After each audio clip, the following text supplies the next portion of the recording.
మాట్లాడాలి అనుకుంటున్నటువంటి మాట మొదటి సమూయేలు గ్రంథంలో నుంచి 5వ వచనం, మొదటి అధ్యాయము 5వ వచనం. అన్న తనకు ప్రియముగానున్నందున, చాలు, అన్న తనకు ప్రియముగానున్నందున.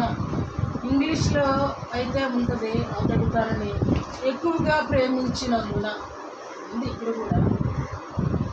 కాబట్టి ప్రేమించుట, ప్రేమ మానవులు ప్రేమిస్తే ఏం పొందుకున్నారు, దేవుని ప్రేమిస్తే ఏం పొందుకున్నారు అనేది ఈరోజు మన ధ్యానము. ఒకటి ఎక్కడ అనాలోచనగా ఉండకుండా కంప్లీట్గా ప్రభు వైపు మన మనసును లక్ష్య పెట్టుకుని ఉంచుకుందాం. ఈరోజు అన్న తనకు ప్రియముగా ఉన్నందున. ఈ ప్రేమ అనే విషయాలు మనం ఫస్ట్ ఎక్కడ చూస్తామనంటే ఆది కాండంలో యాకోబు దగ్గర స్టార్ట్ అవుతుంది. యాకోబు రాహేలును ప్రేమించెను, అతడు ఆమెను ప్రేమించటం వలన. 2 చోట్ల ఉంటుంది అన్నమాట. 29వ అధ్యాయము 20వ వచనంలో ఒక మాట, 30వ వచనంలో ఒక మాట. అది వాక్యంలో నుండి చదివితేనే మనకి బాగుంటుంది.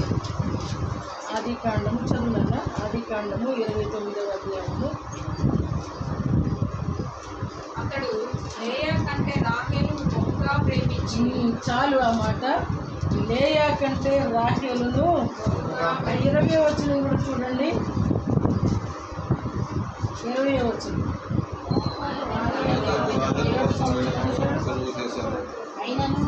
అతడు ఆమెను ప్రేమించుట వలన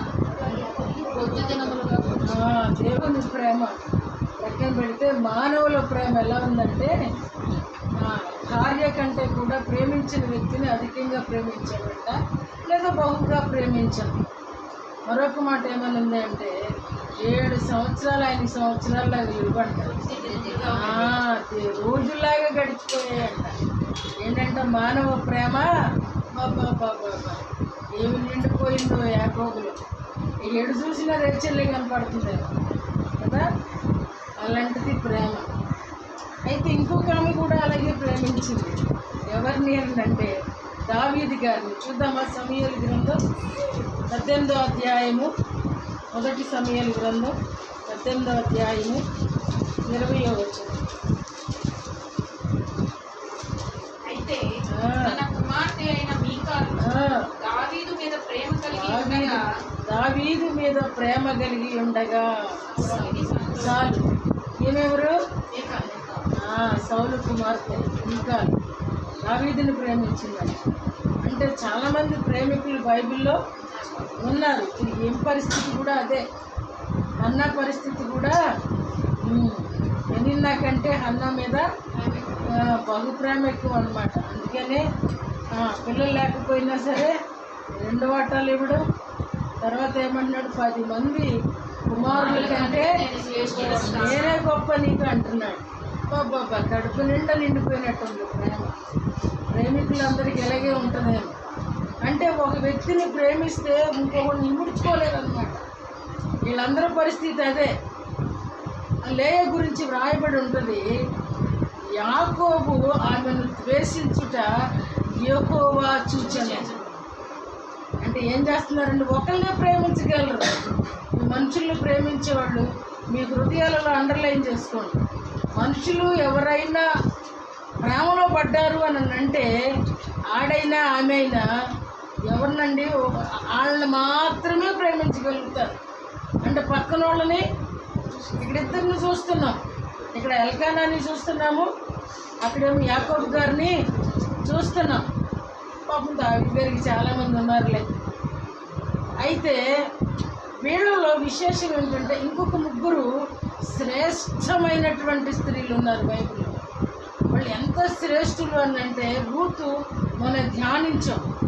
ఆమె అంటది కదా, ఏమి తెలిసి పరదేశినైనా నా పట్ల నీవు ఎంత కనికరం చూపించావు అంటారు, లేదా ఇంత దయ చూపించావు అని అంటారు.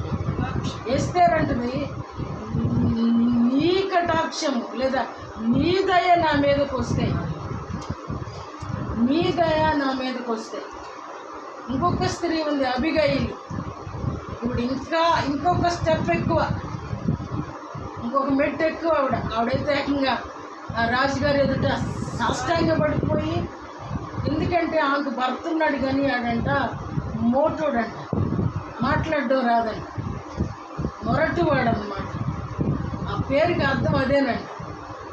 కాబట్టి భర్త విషయంలో ఇవేం చేస్తుందంటే రాజు దయ కోసం చాలా చక్కగా, చాలా సుబుద్ధి కలిగి మాట్లాడుతుంది. ఆమె మాటలను బట్టి ఆ తర్వాత దావీదు గారికి ఆమెలో వైఫ్ అయిపోయింది. అంటే మనుషుల ప్రేమ ఒక విధంగా దీన్ని బట్టి చూస్తే ఆకర్షణ. అబీగయీలు పట్ల ఇప్పుడు దావీదుకి ఏం కలిగింది? రాహేల్ మీద ప్రేమ ఎందుకు కలిగింది? పరిగెత్తుకొచ్చి మెడగా వేసేసుకుని ముద్దు పెట్టేసుకుంది నా బంధువు అని చెప్పి. అది ప్రేమ ఎట్లా పుడుతుంది అని అంటే ఆకర్షణలో పుడుతుంది. ఈ మానవుని ప్రేమించేవాడు ఇంకొకరిని ప్రేమించగలడా అని అంటే ఇక లేదు. నిజమే, అది గమనమే, అర్థమవుతుంది చాలామందిని చూస్తున్నప్పుడు. అంతే, ఇక వాళ్ళ కనుదృష్టి అంతా కూడా ఎటు చూసినా వాళ్ళే కనపడతారు ఈ కాళ్ళల్లో. కాబట్టి ఎవరిని ప్రేమించలేరు, బ్యాలెన్స్ చేసుకోలేరు. ఒకరిని ప్రేమించారు అంటే ఒకరిని ఖచ్చితంగా ఉండి 4 సందులే ఉన్నాయి, 4 సందుల్లో పెట్టుకోలేరు, 4 వాళ్ళే ఉండిపోతారు. అవతల వాళ్ళు అలాంటి వాళ్ళు మనం ఏం చెప్పలేము కదా. అబీగయీలు అంతే, రేచల్ అంతే, ఇక్కడ హన్నా కూడా అలానే ఉంది. 10 మంది కుమారుల కంటే నేను గొప్పవాడిని అంటున్నాడంటే అసలు ఎంతగా అలుముకుపోయిందని అనొచ్చో ఇక్కడ మనకు అర్థమవుతుంది. అయితే ఈ ప్రేమలన్నీ కూడా క్షణమాత్రమే. ఈ మానవులు ఇంతగా ప్రేమించిందైనా అబీగయీలు దావీదు ఉన్నంత వరకే, ఇంకో దావీదు లేడు. హన్నా ఎల్కానా ఉన్నంత వరకే, రేచల్కి యాకోబు ఉన్నంత వరకే, లేదా రేచల్ ఉన్నంత వరకే. ఈ ప్రేమలన్నీ కూడా రూత్ అయినా అంతే, ఎస్తేర్ అయినా అంతే. వీళ్ళు ఎవరైనా సరే ఈ లోకరీత్యా ప్రేమ అనేది తాత్కాలికమే. అయితే ఈ గొప్ప ప్రేమను గురించి భక్తుడు చాలా చక్కగా రాస్తున్నాడు. మనం చాలాసార్లు చదువుకుంటాం కానీ దానిలో నాకు ఒక మాట బాగా నచ్చేసింది. చూద్దాం. మొదటి కొరింథీయులకు రాసిన పత్రిక 13వ అధ్యాయము 7వ వచనం. చాలు, అన్నిటినీ. దాని అర్థం ఏముందమ్మా? ప్రేమ ఏం చేస్తుందంట? మాట్లాడాలి. ప్రేమ ఏం చేస్తుంది? అన్నిటినీ కప్పేద్ది. అంటే ఏం కప్పేస్తుందంట? వాళ్ళలో ఉన్న మైనస్ వీడికి కనపడదు, వాడిలో ఉన్న అనావృష్టి వీడికి కనపడదు, ఇయే కప్పుద్ది. కానీ దేవుని ప్రేమ కూడానంట మన పట్ల. ఆ ప్రేమికుడి గురించి ఇప్పుడు వద్దు, ఆయన ఇప్పుడితో వదిలేద్దాం. అసలు ప్రేమికుడు ఒకడు ఉన్నాడు, అసలైన ప్రేమికుడు ఒక ఆయన ఉన్నాడు. ఆయన ఎవరు అని అంటే మన కొరకు ప్రాణము పెట్టిన వాడు. ఇప్పుడు ఈ ప్రేమికుడు ఏం చెప్తున్నాడు అని అంటే ప్రేమ అన్నిటినీ తాళుకొనును, ప్రేమ అన్నిటినీ తాళుకొనును, అన్నిటినీ నమ్మును, అన్నిటినీ ఓర్చును. ఆలోచించే ఇప్పుడు నీ గురించి, ఇప్పుడు ఆలోచించే. ఇప్పుడు రేచల్ మనకొద్దు, అబీగయీలు మనకు అసలే వద్దు, ఎవరు మనకొద్దు. కానీ మన ప్రేమికుడు మన కొరకు మనతో మాట్లాడుతున్నాడు. ఇందాక అన్నాను అన్నిటినీ కప్పిపుచ్చేస్తుంది అనేసి. ఇప్పుడు మనలో ఉన్నదాన్ని కూడా, మనలో ఉన్నటువంటి మైనస్లు, మనం గొప్పడం కాబట్టి మనలో మైనస్లు మనకు కనపడు. మనం ఎందుకంటే ఎదుటోళ్ళని చూడగలం. మన కళ్ళు ఎప్పుడు కూడా ఎదుటోళ్ళనే చూస్తాయి. మనం చూసుకోవాలంటే అది వంగాలి కదా, పొట్టే కనిపించింది, లోపలేం కనపడదు. కానీ ఈ ప్రేమికుడంట మంచి సుబుద్ధిని చూడలే, ఆ ప్రేమను చూడలా, పై రూపాన్ని చూడలా, ఒబీడియన్స్ చూడలే, ఇవేమీ చూడలేదంట. నువ్వు ఎలాగున్నా సరే, ఏ పరిస్థితుల గుండా వెళ్తున్నా సరే, ఏ దుర్బుద్ధి కలిగినా సరే, ఏ పనికిమాలిన బుద్ధి కలిగినా సరే, ఏ విధమైనటువంటి దుష్ప్రవర్తన కలిగినా సరే ఆయనంట కప్పు పుచ్చుకుంటాడంట. ఏం చేస్తాడంట? కప్పుకుంటాడంట ఆయనే. అవి చూడనమాట. మానవులేమో పై రూపాన్ని చూస్తాం, వాళ్ళ నటన చూస్తాం, అది నటనో ఒరిజినాలిటీనో చూడం. కానీ ఈయన అలా కాదంట.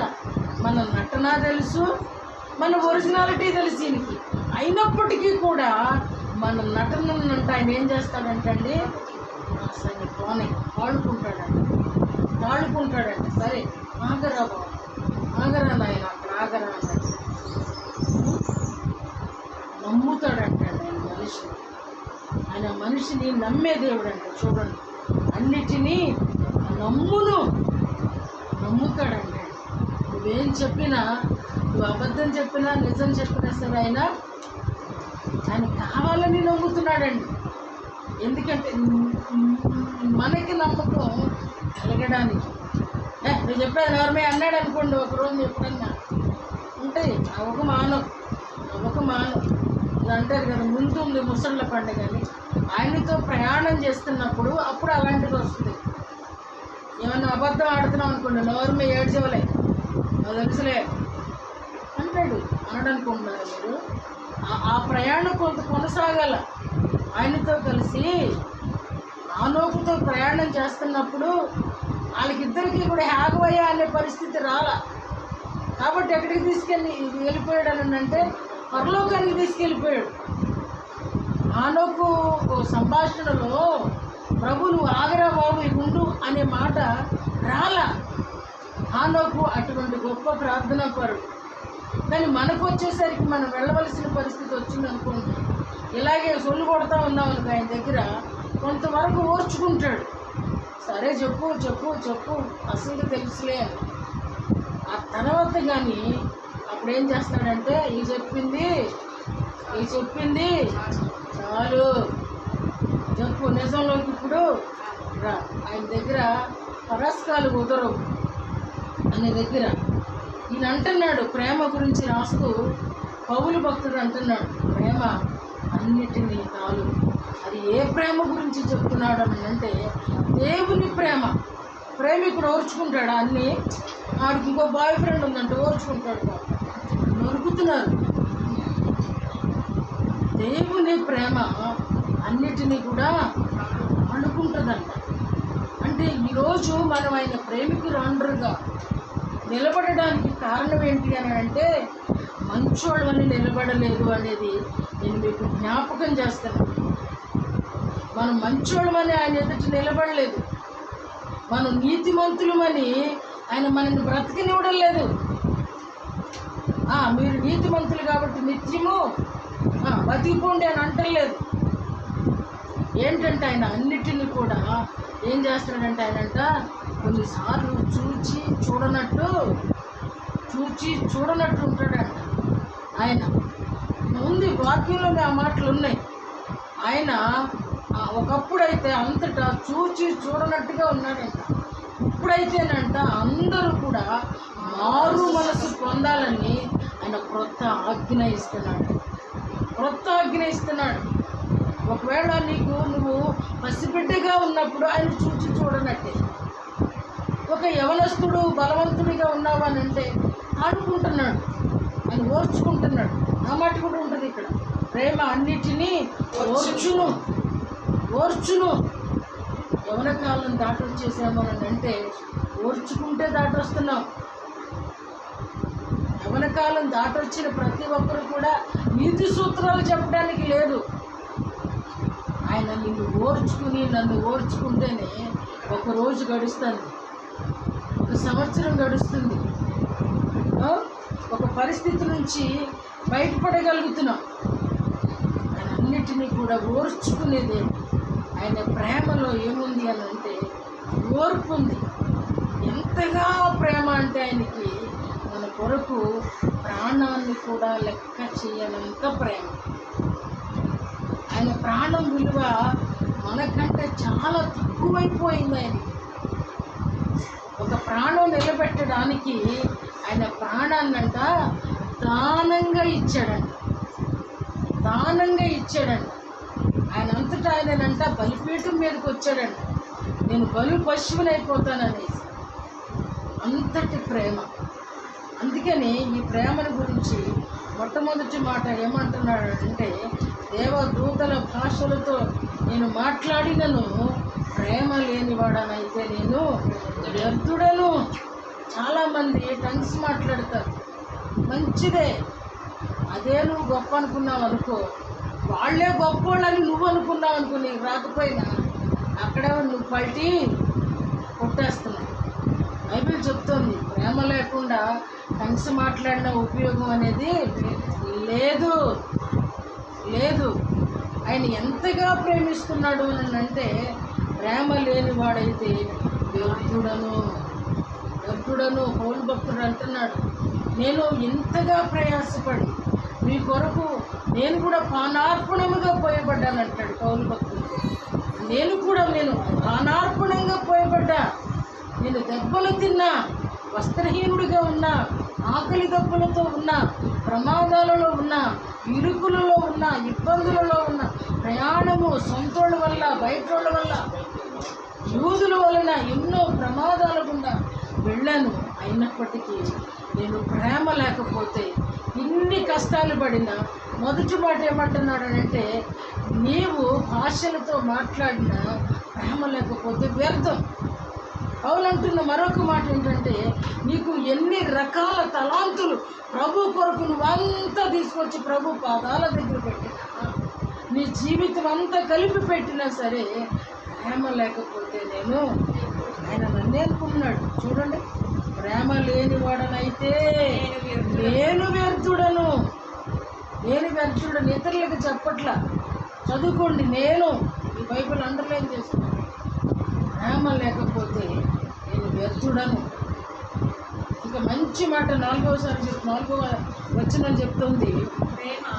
కొంచెం పైన చూస్తే, ప్రేమ లేనివాడైతే నాకు ప్రయోజనమేమి కూడా.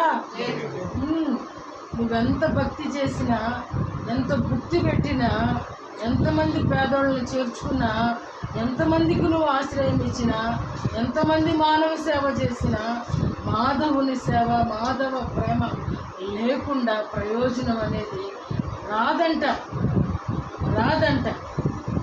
కాబట్టి ప్రేమ అన్నిటినీ ఆளுకుంటుంది, అన్నిటినీ నమ్ముద్ది, అన్నిటినీ నిరీక్షిస్తుంది, అన్నిటినీ ఓర్చుకుంటుంది. అందుకని అన్ని సుగుణాలు కలిగింది. కాబట్టి ఆ ప్రేమ అంటున్నాడు శాశ్వత కాలము.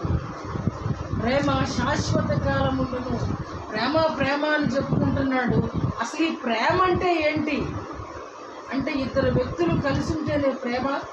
ఇద్దరు వ్యక్తులు కలిసి ప్రయాణం చేసి ఒక ఇంట్లో ఉంటేనే ప్రేమ. అంటే చక్కగా ప్రేమించిన శిష్యుడు బైబిల్లో ఒక ఆయన ఉన్నాడు. వీళ్ళందరూ కూడా మనుషులు ప్రేమించుకున్నారు, కానీ ఒక శ్రేష్టమైనటువంటి వీళ్ళందరికంటే సుబుద్ధి కలిగినటువంటి యవనస్తుడైనటువంటి మంచి శిష్యుడు మనకు ఒక ఆయన ఉన్నారు. ఆయన పేరే యోహాను. ఆయన అంటున్నాడు, అబ్బాయి ప్రేమ అంటే ఏంటి? ప్రేమ కలిగి ఉండు, అది నమ్ముద్ది, అది తాడుకుంటుంది, అది కప్పుకుంటుంది నీ పాపాలని చెప్తున్నారు కదా.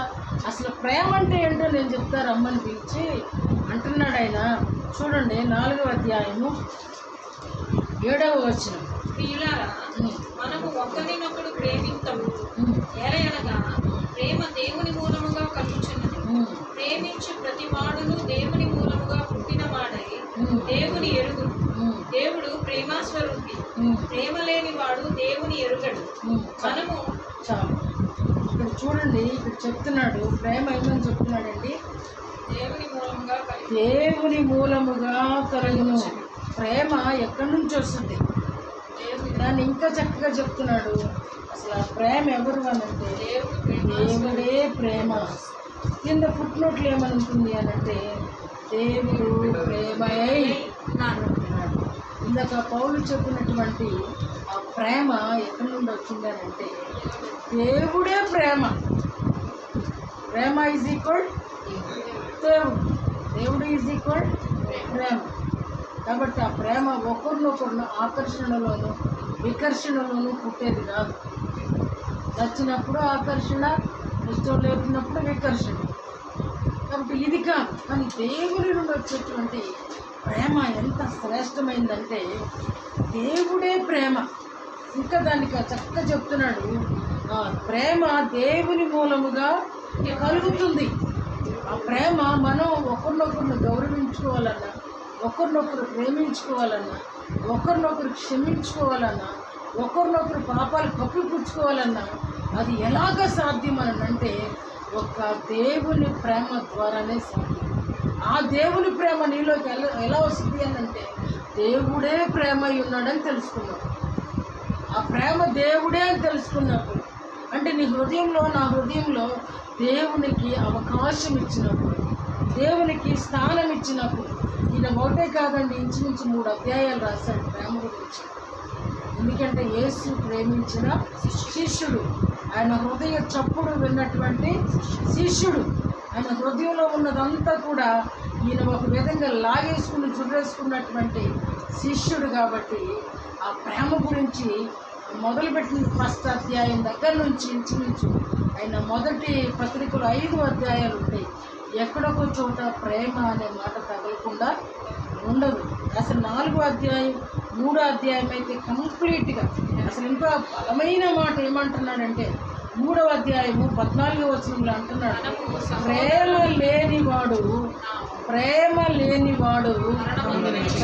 లేనివాడు ఎక్కడున్నాడంట? చచ్చినోడలో ఉన్నాడంట, చచ్చిపోయిన వాళ్ళలో ఉన్నాడంట వాడు. ఏ ప్రేమ ఇది? ఏ ప్రేమ? దేవుని ప్రేమ. దేవుని ప్రేమ అంటే అందరినీ ప్రేమించాలి. దేవుని ప్రేమ లేకపోతే ఎవరిని ప్రేమించలేము, ఎవరిని క్షమించలేము. క్షమ అనే మాటకి హృదయంలో చోటే ఉండదు మానవుడికి. అందుకని ఆయన ప్రేమ స్వరూపి అయి ఉన్నాడు అని చెప్తారు. 18వ వచనం చెప్తుంది అదే అధ్యాయంలో, చిన్న పిల్లలారా మాటతోనూ నాలుకతోనూ కాక, అండర్లైన్ చేయండి మీ బైబిల్లో. ఏం చెప్తున్నాడు? క్రియతోనూ సత్యముతోనూ ప్రేమిస్తూ. ప్రేమ కపటంగా ఉండకూడదండి. కన్నింగ్ ప్రేమలు కూడా ఉంటాయి అన్నమాట. ఇక్కడ నోట్ చేస్తున్నాడు కదా ప్రభు, చెప్తున్నాడు మాటలు. ఏ మాటలు చెప్తామండి? తీయటి మాటలు చెప్తాం. అక్కడ ఆకలి చూడం. ప్రభు అంటాడు, చలి అని వస్తే ఎవరైనా అవసరతలలో వస్తే మన ఇంటికంట చలి కాసుకో, నేను దుప్పటిస్తాను, ఒక గ్లాసులు మంచినీళ్ళు తాగి వెళ్ళు అని అంటాం. కానీ వాడు ఎలా వచ్చాడనంటే ఆకలితో నీ దగ్గరికి వచ్చాడు. ఆకలితో వస్తే నువ్వేం చేస్తున్నావు, నేనేం చేస్తున్నాను? ఏం చేస్తున్నావు? కడుపు ఆకలి మాత్రం. తల్లి ప్రేమ లేదనమాట. తల్లి అయితే కడుపు ఆకలి చూసిద్దాడు, భార్య అయితే జేబులు చూసిద్దంటారు. నన్ను గెట్టబాకండి అని సామెత. వాస్తవమో నిజమో తెలియదు నాకు. కాబట్టి ఇక్కడ ప్రేమ లేకపోతేనంట మరణంలో ఉన్నట్టేనంట. ఆ ప్రేమ అనేదంట మన నోటితోనూ నాలుగుతోనూ కాదంట చెప్పేది, మనం పనుల్లో చూపించాలంటారు. సత్యం భలే యాడ్ చేస్తాడు దేవుడు. నువ్వు ఇంత జ్ఞానేంటో ఆ రెండు చూడు మ్యాచింగ్ చేసినప్పుడు అతనిది ఎలా తీర్చాలి అని అంటే స్ఫూర్తిగా ఉండాలి. మళ్ళీ అది ఎక్కడ కూడా తేడా చేయడానికి లేదు. నువ్వు ఎంతవరకు చేయగలవో అంతవరకు చేయాలనేది ఇక్కడ చెప్తుంది. క్రియతోనూ సత్యముతోనూ. కొన్నిసార్లు మనం ఏం చేస్తామంటే కలుపుతాం, అన్నీ వేసి ఏం కలుపుతాము? మాటలతో కలుపుతాం పులిహోర. అక్కడ ఏముండదు. ఇక్కడ అదే చెప్తున్నాడు దేవుడు. అరే నాయన, నువ్వు ప్రేమించావు అని అంటే ఎలా ఉండాలి అంటే కలుపుడు సెక్షన్ లేదు ఇక్కడ. క్రియ ఉండాలా? ఆ క్రియలో ఏముండాలి అని అంటే సత్యం ఉండాలి. దేవుడు చూస్తున్నాడు. సత్యం ఎవరు? దేవుడే. ఆయన్ని కలిపాడు ఇక్కడ మళ్ళీ ప్రేమలోకి తెచ్చి. ఆయనే కాబట్టి క్రియ ఏది చేసినా సరే మనుషుల కొరకు కాదు, సత్యవంతుడైన ఆయన చూస్తున్నాడనే భయంతో నువ్వు ప్రేమించు. ఈ నాలుగుతో లల్లా మాటలు, కళ్ళ మాటలు, సొల్లు మాటలు, లాలన మాటలు మనం నేర్చుకున్నాం అంతకు ముందు. అక్కర్లేదు. అవన్నీ వేష్యలు ఉన్నారు, అవి చేసేవాళ్ళు వేష్యలు ఉన్నారు. మనం అది కాదు, వేషలవి కాదు, వేషధారులవి కూడా కాదు. మనం సత్యములో నిలిచి ఉండాలి అనేది దేవుని వాక్యం సెలవిస్తూ ఉంది.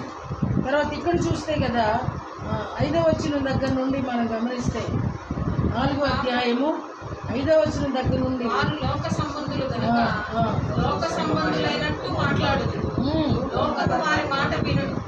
మనము దేవుని సంబంధులము, దేవుని ఎరిగిన వాడు మన మాట వినుడు. దేవుని సంబంధి కానివాడు మన మాట వినడు. ఇందువలన మనము సత్య స్వరూపమైన ఆత్మ ఏదో, భ్రమపరచు ఆత్మ ఏదో తెలుసుకొనుచున్నాం. కాబట్టి అర్థమవుతుంది కదా, ఇవి చదువుకుంటే చాలా చక్కగా అర్థమవుతుంది. ఇక్కడ 10వ వచనం చెప్తుంది, 4:10. మనము దేవుని ప్రేమించితిమని కాదు, తానే మనలను ప్రేమించి మన పాపములకు ప్రాయశ్చిత్తమై ఉండుటకు తన కుమారుని పంపెను. ఇందులో ప్రేమ ఉన్నది. ఇందులో ప్రేమ ఏంటంటే ఒకే ఒక కొడుకుని మన కొరకు చనిపోవటానికి ఇచ్చేది కదా. మన దగ్గర 10 రూపాయలే ఉంటాయి, 10 రూపాయలే ఉంటాయి. కానీ యోగుతో అవుతుందా? సారేపతే విధవరాలకు ఉన్నటువంటి మంచి సుబుద్ధి మనకు ఉంటుందా? ఉంటుందండి. మనం ఎన్ని తరాలకు చూస్తాము? ఇంకో 2 తరాలకు చూస్తాం. రోజు కోహ్లీ మాట్లాడుతూ నేను చెప్పాను ఈ మాట, 10 తరాల వరకు ఆయన సంపాదన కూర్చి పెట్టాలని కోరికతో కసితో ఆడుతున్నాడు. 10 తరాలకు. క్రిస్టియన్స్ అలా అక్కర్లేదండి. ప్రతివాడు కష్టపడాల్సి ఉంటుంది. ప్రతివాడు ప్రార్థన చేసేవాడు ఎవరికైనా సరే ఆకులతో ఆహారం పంపిస్తాడండి. మనం కూర్చుకోని అవసరం లేదు. ఈ నాటికీడు ఆ నాటికి చాలును. అవి ఆకాశ పక్షులను చూడుడి, అవి విత్తవు, కోయవు, కొట్లలో కూర్చుకొనవు. మీ పరలోకపు తండ్రి వీటన్నిటికంటే మిమ్మల్ని శ్రేష్ఠులుగా చేశాడు కదా. నీకెందుకు ప్రయాస? ప్రభు చెప్పిన మాట, సత్యం అనే ధనాన్ని కూర్చుకోండి. ఇది మాత్రం ప్రక్కన పెడతాం మనం. అసత్యం అనే ధనము కొరకు వెంపర్లాడు. ఇందువల్లే దేవుని ప్రేమ మనలో నిలిచి ఉండలేకపోతుంది. ఇతరులు కూడా మనం సత్యముతో ప్రేమించలేకపోతున్నాం, క్రియ ద్వారా ప్రేమించలేకపోతున్నాం. స్వార్థం అనేది లోపల స్థిర నివాసం చేయడం వల్ల ఆ రీతిగా మనం ఉండలేకపోతున్నామని నేర్చుకుంటున్నాం. 12వ అధ్యాయం 12వ వచనం చెప్తుంది, ఏ మానవుడును దేవుని ఎల్లప్పుడూ చూచి ఉండలేరు. మరి ఒకరినొకడు ప్రేమించిన ఎడల దేవుడు మన యందు నిలిచియుండును, ఆయన ప్రేమ మన యందు సంపూర్ణమగును. ఇద్దరు ప్రేమించుకున్నారు అని అంటే అందులో ఏ రకమైన స్వార్థము యాకోబు ప్రేమలో ఉండాలి. 7 సంవత్సరాలు అంటే అంత ప్రేమ యాకోబును మించిన ప్రేమ. క్రీస్తు సంఘమును ప్రేమించినంతగా, తండ్రి సంఘమును ప్రేమించినంతగా అటువంటి ప్రేమ కలిగి ఉండాలని ఈ వాక్యం సెలవిస్తుంది. అలాగే 16వ వచనం అంటే, మన ఎడల దేవునికి ఉన్న ప్రేమను మనం ఎరిగిన వారమై నమ్ముకుని ఉన్నాం. దేవుడు ప్రేమ స్వరూపి అయి ఉన్నాడు. ప్రేమయందు నిలిచి ఉన్నవాడు దేవుని యందు నిలిచి ఉన్నాడు. దేవుడు వాని యందు నిలిచి ఉన్నాడు. 17వ వచనం, ప్రేమ మనలో పరిపూర్ణం చేయబడి ఉన్నది. రెండవది 18వ వచనం, ప్రేమలో భయముండదు. అంతేకాదు, ప్రేమ పరిపూర్ణ ప్రేమ భయమును వెళ్ళగొట్టును. భయము దండనతో కూడినది. భయపడేవాడు ప్రేమ యందు పరిపూర్ణము చేయబడిన వాడు కాడు. అయితే మొదట మనలను ప్రేమించను కనుక మనము ప్రేమించుచున్నాము. ఎవడైనను నేను దేవుని ప్రేమించుచున్నానని చెప్పి ఇది మనందరికీ తెలిసిన విషయమే. దేవుడు మొదట మనలను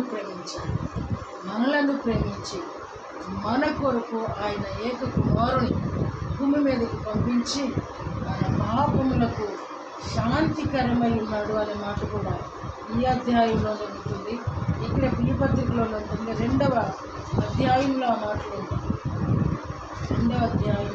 2వ అధ్యాయము స్టార్టింగ్లో ఆయనే యోహాను పత్రిక 2వ అధ్యాయము ఆయనే మన పాపములకు శాంతికరమై ఉన్నాడు.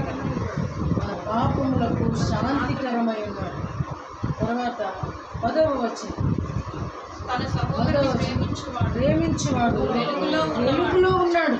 నిజంగా మనం సహోదరుని ప్రేమిస్తున్నామంటే ఒకటి మన పాపములకు ఆయన శాంతికరము. అంతకంటే ముందు ఏం చెప్తున్నాడంటే దేవుడు వెలుగై ఉన్నాడు. ఎందుకంటే ఆయన ప్రేమలో ఏముంది అంటే ప్యూరిటీ ఉంది. ఆయన ప్రేమలో మచ్చలేదు. ఆయనలో లాగానే ఆయన ప్రేమలో కూడా మచ్చ కళంకము లేదని. అందుకనే ఆయన వెలుగై ఉన్నాడు అని ఈ భక్తులు చెప్తున్నారు. వెలుగులో చీకటి ఉంటుందండి. ఆ రెండు కలిస్తే అప్పుడు కలిపి చూద్దామా?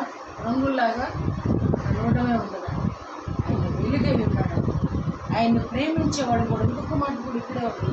ఆయనతో కూడా సహవాసము గలవారమని చెప్పుకొని చీకటిలో నడిచిన ఎడల మనం అబద్ధమాడుచు సత్యమును జరిగించుకుంటున్నాము.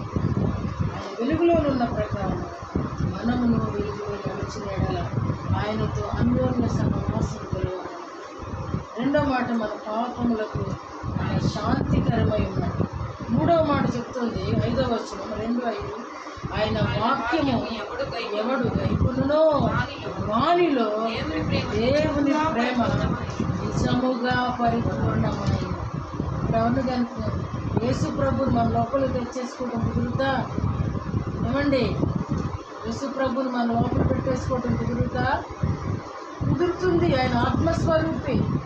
ఇప్పుడు ఆయన ఆకారంతో పని లేదు మనకి. అది ఎలా ఉందంటే ఆత్మస్వరూపి వాక్యముగా ఉన్నాడు. కాబట్టి వాక్యం అనేది మనలో ఉంటే మన పాపములకు శాంతికరం. ఆ వాక్యం అనేది మన హృదయంలో ఉంటే మనము వెలుగులో ఉంటాం. తర్వాత సహోదరులను ద్వేషించకుండా ఉంటాం. 4వది ఏమని చెప్తుంది అని అంటే చూడండి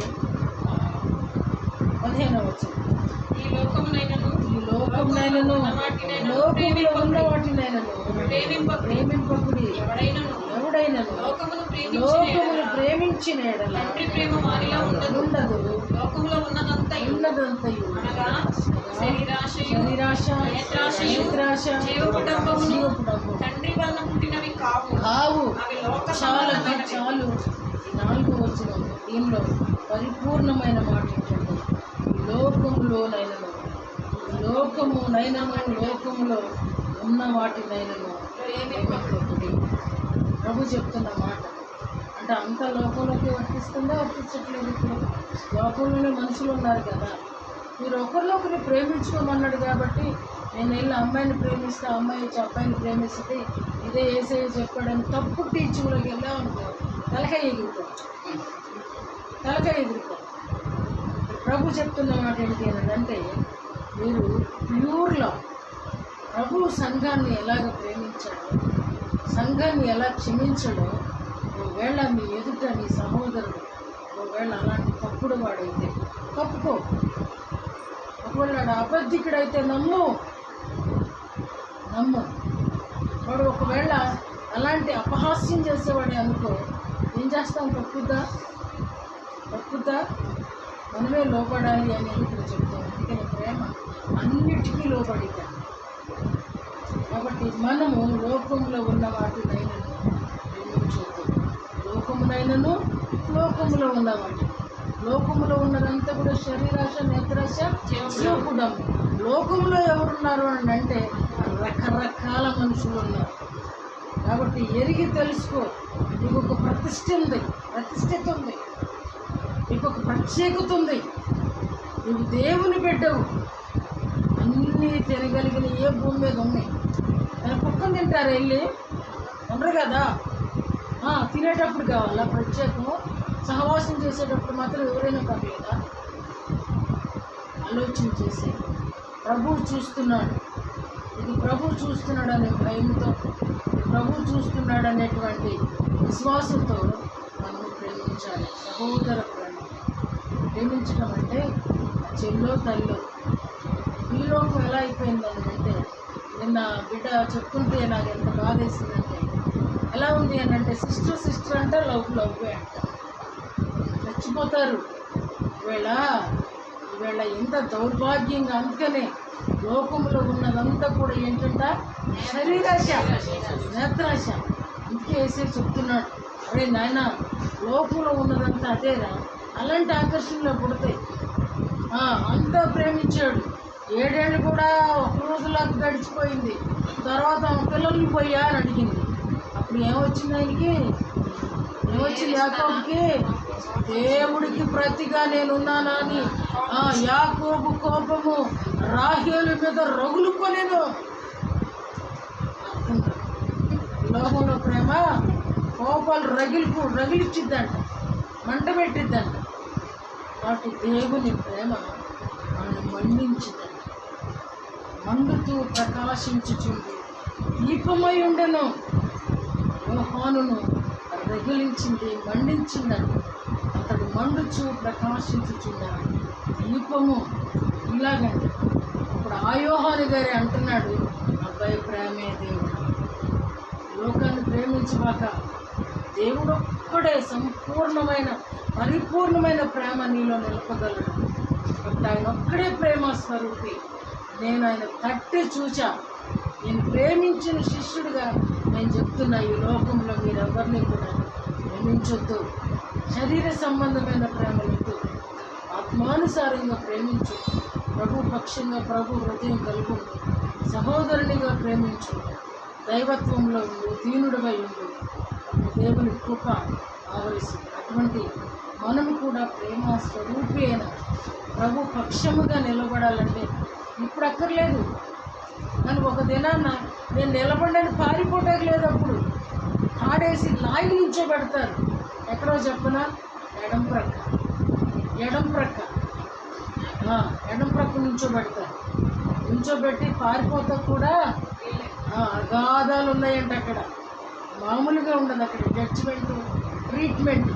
ఇక్కడేదో పోలీసు డిగ్రీ అంటారు, దానికంటే భయంకరమైన దేవుడు ప్రేమ స్వరూపే. ఇప్పుడే తాళుకునేది, ఇప్పుడే ఓర్చుకునేది, ఇప్పుడే నిన్ను నమ్మేది. ఇప్పుడే నువ్వేమి చేసినా, మందరి కలిపి ఏమి చేసినా, ఎటువంటి పులిహోర కలిపినా ఆయన దగ్గరికి వచ్చి, సరేలా నా పక్షంగా ఉన్నా ఉంచు, సరే వస్తున్నాక ఉండు. ఆ రోజు ఉంటుంది, అరే నీకు ఏం చేశావు చెప్పు, వీళ్ళందరూ వినేటట్టుగా చెప్పు. ఆ రోజు భయంకరమైన రోజు అంట అది. మనుషులు తాళలేని రోజు అంట అది. కొండల మీద కంట పారిపోతారంట జనాలు. కొండా నా మీద పడు అని, సముద్రమా నా మీద పడు అని ఏడ్చేటువంటి మహా భయంకరమైన చీకటి కమ్మేదనం. జాగ్రత్త. ఇప్పుడు ఎందుకు మనల్ని ఇప్పుడు రారా నాయన సంఖ్యకు అన్నప్పుడు ఎక్కేసి కూర్చోవటం ఎంతో మంచిది. వాళ్ళ ప్రభు పిలుస్తున్నాడు, నేనే ప్రేమ స్వరూపిని, నేనే మిమ్మల్ని తాళుకుంటాను, నేనే మిమ్మల్ని మీ పాపాలను కప్పుకుంటాను, మిమ్మల్ని నేను నమ్ముతున్నా. మీరు ఇప్పటి వరకు మీరు ఎలాంటి వాళ్ళైనా పర్లేదు, నేను మిమ్మల్ని నమ్ముతున్నా, వచ్చే నా సంఖ్యకే అంటున్నాడు. ఇంకా ఆలస్యం చేసామనుకో ఆయన దగ్గరికి వచ్చి ఎక్కించుకోండి, నీ దగ్గరికి వచ్చి ఎక్కాలి. కాబట్టి అది ట్రైన్ వచ్చినప్పుడు మనం పరిగెత్తి ఎక్కుతాం, బస్సు వచ్చినప్పుడు ఎక్కుతాం. అలాగే ఆయన సంఖ్య కూడా ఎక్కితే క్షేమము. లేదు అని అంటే తిరస్కారము, అవమానము, అవహేళనము, తర్వాత నిత్య శిక్ష. కోరుకో, ఏది కావాలో కోరుకో. కాబట్టి ప్రభు అంటున్నాడు, నిజముగా వాక్యాన్ని గైకుంటే ఆయనలో ఉంటాడంట. కాబట్టి వాక్యానుసారంగా ప్రభువుని దర్శిస్తూ ప్రతి దినం ఆయన వాక్యాన్ని కొంత తీసుకొని మన హృదయంలోనికి వడ్డించేసుకుంటూ మన హృదయాన్ని వాక్యము మన వాక్యంగా మారిపోయినప్పుడు పాపం చేయడానికి అవకాశం ఉండదు. మన వాక్యము మనలో నివాసం చేసినప్పుడు ఆ వాక్యం ఏం చేస్తుందో తెలుసా? వాక్యానికంటే గద్దించే శక్తి ఉందంట, వాక్యానికి నడిపించే శక్తి ఉందంట. వాక్యం అసలు ఊరుకోదంట, అసత్యాన్ని సహించదంట. ప్రేమ కూడా అంతే, అది అసత్యాన్ని సహించుదను. కాబట్టి ఆ సత్యము కొరకు సత్యముతోను క్రియతోను మనం ప్రేమించబద్ధులమై ఉన్నాం. కాబట్టి అటువంటి కృప దేవుడు మనకు అనుగ్రహించినట్లుగా మనందరము ప్రార్థన చేసుకున్నాం. ఆయన ప్రేమ స్వరూపి. ఈ లోక ప్రేమలన్నింటినీ మించి అవన్నీ మాయమైపోతాయి, అవన్నీ మరుగున పడిపోతాయి, అవన్నీ మరిచిపోబడిపోతాయి, అవన్నీ జ్ఞాపకంలోనికి రావు. కానీ క్రీస్తు ప్రేమ ఏ మనిషిని మరిచిపోయేది కాదు. వీళ్ళందరూ కూడా వీళ్ళ జ్ఞాపకంలో ఉండి వీళ్ళ జ్ఞాపకాలను మనం స్మరిస్తూ కీర్తిస్తూ ధ్యానిస్తూ ఉన్నాము అని అంటే వీళ్ళందరూ ప్రభు ప్రేమికులు. ఇంకా భక్తులు ఎంతోమంది ప్రేమికుల్ని మనం చూస్తున్నాం భక్తుల చరిత్రలో. వాళ్ళందరూ కూడా ప్రభువుని ప్రేమించి వాళ్ళ స్థానాన్ని నిలుపుకున్నవాడు. ప్రభు ప్రేమిస్తే మన స్థానాన్ని దేవుడు నిలవబెడతాడు. ఈ లోకంలో మనుషుల్ని ప్రేమిస్తే స్థానాన్ని కోల్పోతాం. కోల్పోతారు ఖచ్చితంగా. అందరూ ఉండరు మంచోళ్ళు, నాలాంటి చెడ్డోళ్ళు కూడా ఉంటారు. కాబట్టి ధ్యానం చేసుకుంటూ క్రీస్తు ప్రేమ మనలో నిలిచి ఉండేటట్టు, క్రీస్తు ప్రేమలో వేరు పారి అభివృద్ధి చెందేటట్టు ఆయన ప్రేమను మనం కొలవగలిగిన కృప, ఆ సాధన మన చేతిలోనే ఉంటాయి. మనం ఎంతగా ఆయన కృపను ఆస్వాదిస్తాము అంత ప్రేమను మనం పొందుకుంటాం. కృప దేవుడు మనకు అనుగ్రహించునుగాక. ఆమె విన్న వాక్యాన్ని బట్టి